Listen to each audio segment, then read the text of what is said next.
आगे जाते हैं। मैं उनका शुक्रगुजार हूँ। आइए सदर मोहतरम की इजाजत से एक मेहमान साहब आपके रूबरू पेश करने जा रहा हूँ। दोस्तों, चार मिसरे से मैं उस शायर को हुकूम करता हूँ कि मादरे हिंद की अजमत के निगहबान है हम, मादरे हिंद की अजमत के निगहबान है हम, इंसान की करते हैं कि इंसान है हम। आज सर कटाया है कटाएंगे मुसलमान है हम। दोस्तों, मेहमान साहब वारिस साहब को आपके रूबरू पेश करता हूँ। यकीन आप एक मेहमान साहब को इज्जत से नवाजेंगे, हौसला देंगे और आपकी मेजबानी और मेहमान के साथ अच्छे सलूक के लिए आप जाने और पहचाने जाते हैं। वारिस साहब माइक।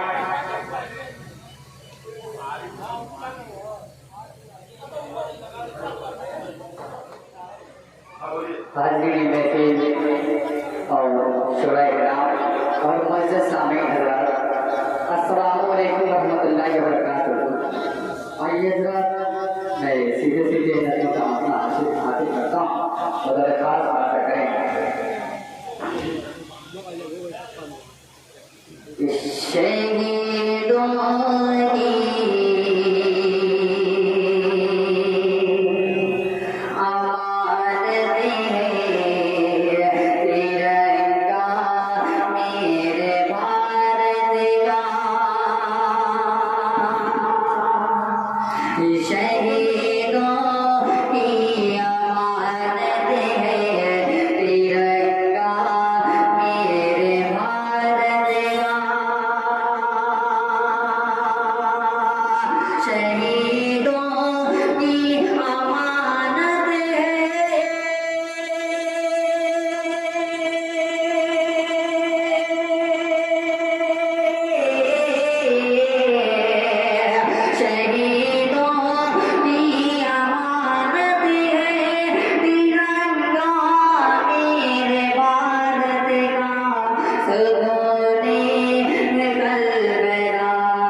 Yeah.